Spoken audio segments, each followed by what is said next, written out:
Welcome to the Small Business Breakthrough Podcast, where each week we are interviewing guests that support the small business industry. And this week we have a special guest on that is an organic growth specialist, not just any organic growth specialist, but has worked with growing communities organically in and sales with Amazon and other marketplaces. I want to welcome Dan Dayton, organic growth specialist with Ford Baker, to the podcast. Welcome, Dan.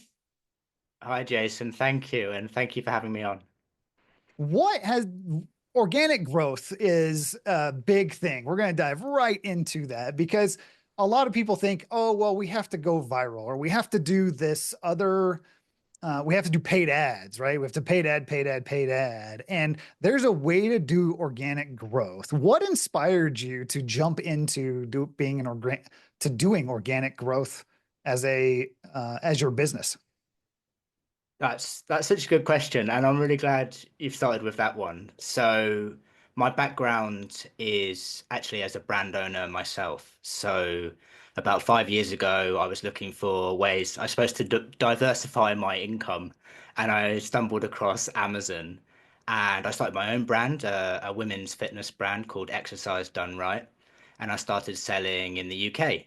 And at the time, I was working in law, in money laundering reporting for a compliance firm, and I just loved the Amazon, the whole Amazon thing. And I was doing it. I had sort of two laptop screens up when I was at work. I was doing my Amazon stuff, and the other I was doing my compliance job. And I just knew that I needed to join the Amazon space and work out how to do this better because there were some holes in my business plan, shall we say. And I reached out to Ford Baker, who the agency I'm working for now, and there was a role as an SEO specialist, which is a very good start to going into diving deeper on organic, and it's just grown from there.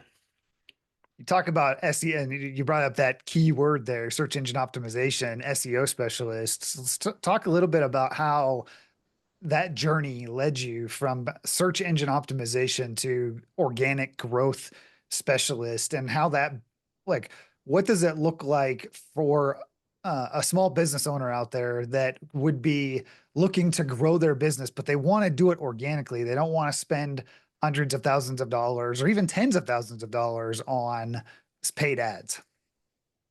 Yeah, that's a really good question. I think what SEO is such a fantastic introduction to the organic side because it teaches you that you've got to be relevant to whatever the people are searching. So if you say that you are a glass water bottle, for example, you have to be a glass water bottle. You cannot be a plastic water bottle. And that principle is then applied to every other strategy that comes into organic growth. So I work in marketplaces, so your listing has to reflect, your images have to reflect that you are a glass water bottle. It cannot show images of a plastic water bottle. That is not relevant. So it teaches you have to be relevant and you have to be truthful to what you're saying you are. That is a great way to put the perspective of to it is that you've got to make sure images, text, all of it aligns together to be able to be true to your brand and to your business. What would you say over the course of the last little bit where you've been in this organic growth specialist? What are the things that you do on a daily basis that provide you with the best value and growth in your position? That's such a good question again, and I think like we sort of already started a theme here, but it's always coming back to the customer and also some kind of principled approach. So, I, in marketing, there's famous books like The 22 Immutable Laws of Marketing and The 22 Immutable Laws of Branding. They stand the test of time. So it's always coming back to creating value in a principled approach for the customer. So what does the customer want? What does the customer want to feel? And then being truthful about that. And there's so many ways it can be, but it always has to be from a place of truth. Okay, that is um, it's very interesting to go through and discuss those sides. How do you differentiate yourself with any other organic specialist that's out there? What makes the way your approach of to the customer different than to your customer, not just the customers at large, but to your specific customer? What makes that approach different than any of the others in the marketplace? Well, so compared to other organic growth specialists, there aren't actually that I know of in the LinkedIn community that many specific organic growth specialists on marketplaces. And so that's where I would say it stands out because I've what I see in the Amazon and marketplaces world is everyone trying to be everything. And you see a paid specialist claiming they're an organic specialist and a content specialist. And I can remember once someone interviewing for our company, and they were doing the whole thing. Like I said about the beginning when I was doing my own brand, I was trying to do the whole thing. And what really stands out is that I look at that customer value perspective, that why are the customers buying?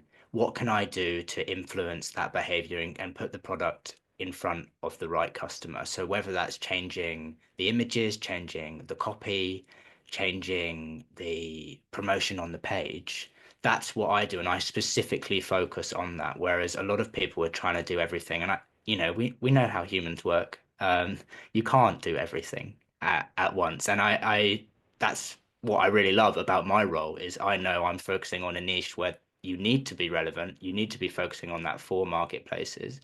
And it doesn't seem like there's many other people that are doing that. That is true. It's very hard for a business owner to focus, follow one course until successful, to be able to stay in one lane. They're always trying to move the lanes. And even if you think about it in driving, an example, I love a book called The Ruthless Elimination of Hurry. Um, and it's on the shelf behind me. It's one I've read, and they talk about when you're driving. And I don't know if this is true. You're in the UK, I'm in the US, but in the US, people will change lanes to get ahead if there is a line in the right. We're driving on the right hand side of the road, but in your case, it may be the left. But if somebody's in the right hand lane and there's 4 lanes of traffic, they will move over lanes to get further ahead to be able to try to be ahead. And that actually is taking away from the focus of what is they're trying to do, because they're always trying to move positions. So they're changing lanes, where if you stay in one lane, chances are that lane actually gets you there faster in the long run, depending on traffic. Um, Yeah, so yeah, and that's what I love about my role is that's that whole trust thing. The algorithm has to trust you. So if you stick to some principles over time and you prove over time that you are what you say you are, the algorithm trusts you, it places you organically, and customers also trust you. But if you're always chopping and changing, how can you prove and build that trust?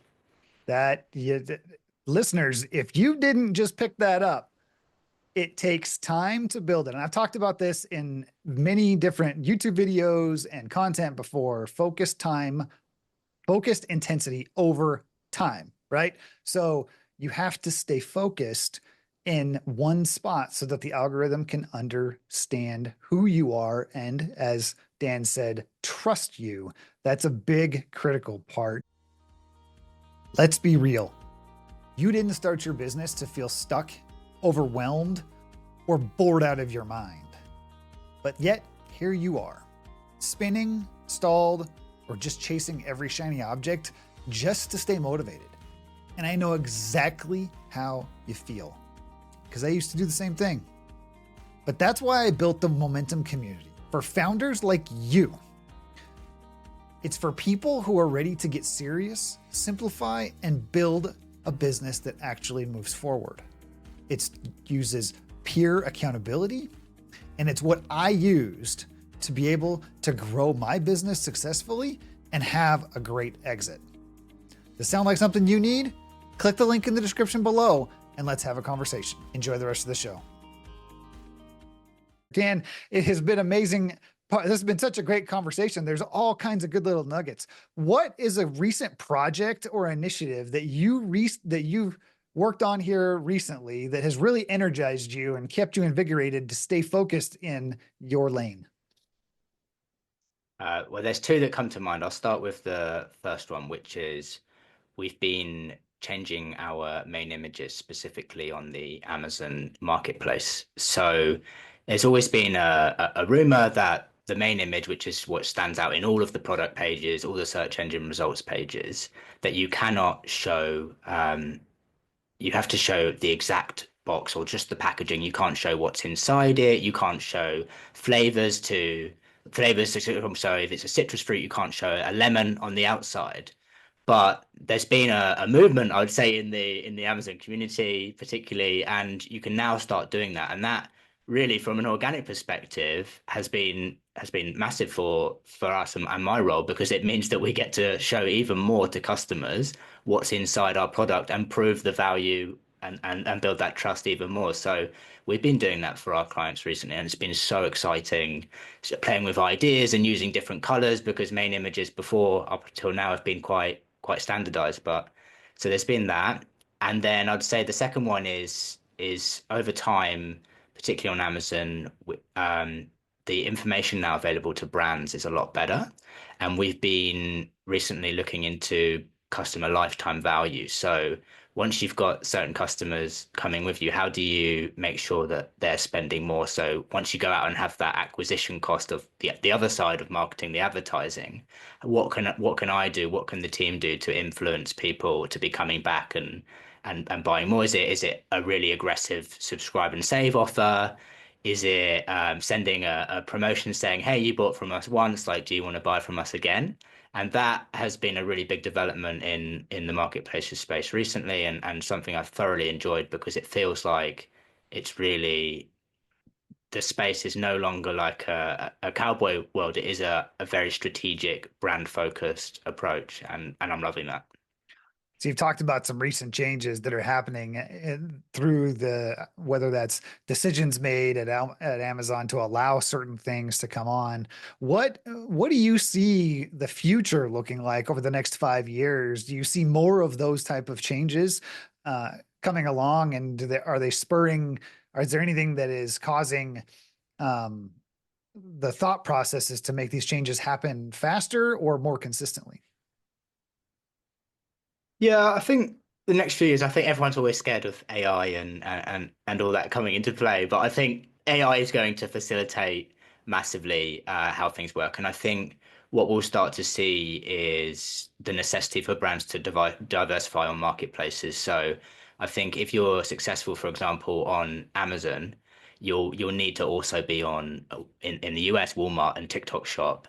And I think the way people search now has changed so much from writing, perhaps on Amazon. They now go on TikTok and search. Like it's something ridiculous. Like 58% of Gen Zs start their search on TikTok. Something outrageous like that. So brands are going to have to keep up with that trend and think like, how can I make a listing or make an online product that is suitable for those kind of users? Yeah, that is sounds amazing. What the It has been a great conversation. I want to move on into the lightning round, and we'll learn a little bit more about you as Dan individually. Are you ready to go? I'm ready. Yeah, excited. Okay. Coffee or tea? Coffee, 100%. It's interesting. So there's a stigma. I gotta address this real quick because I have had now 4 or 5 different guests from the UK, and 100% of them have said coffee, not tea. And that's very much one where we would think that it would be tea, at least from a stereotypical, I guess, American thinking that how it's been portrayed that it's afternoon tea. But it's very interesting to hear coffee is the also a primary preference, I guess would be the right thing. So, interestingly enough, uh, cats or dogs? Cats. I am a big cat man. I've got four. Okay. Uh, if you could grab only one weapon or item during a zombie apocalypse, what would it be? Good question. I'm a big runner, so my running shoes. That's going to be my biggest strength here. It won't be a weapon, I don't think. Well, that's perfect. That's an item. Shoes are an item. Put them on and go for the run. Favorite quote or phrase that you think about often? You've got to be monomaniacally focused on your goals by Robin Sharma. That definitely full puts even just focused in your what you're doing. Like that definitely speaks volumes for you as a character. Favorite movie or streaming series that you love?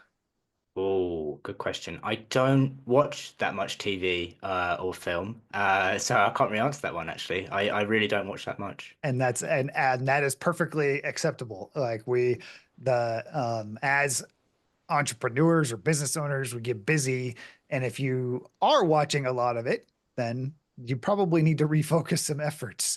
One book that has influenced your life the most. There's so many, and we've already mentioned some today. I need to make a note of the one you suggested as well. But one I read this summer was The Power of Positive Thinking by Norman Vincent Peale, and that's been really influential for me. Yes, that's a very good book. How about a biggest obstacle you have had to overcome and one lesson you have learned from it? Wow, that's a good question. Definitely learning how to run long distance. So I mentioned my running shoes, but I had to increase my fitness to run a marathon, and that was so hard. Learning how to do that, learning that you have to train fast, you have to train slow, you have to rest and recover, and just learning that there's so many skills that go into that has been probably my biggest challenge.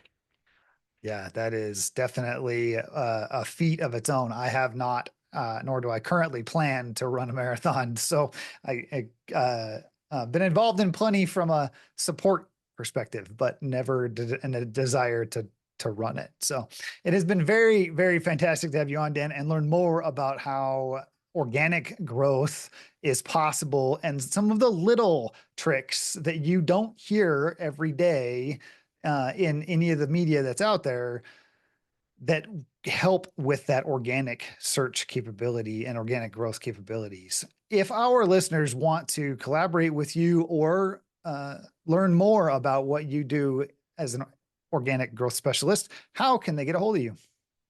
Fantastic. So I'm quite active on LinkedIn, so please give me a follow or message me on LinkedIn, but please don't try and sell me anything. I definitely don't want that.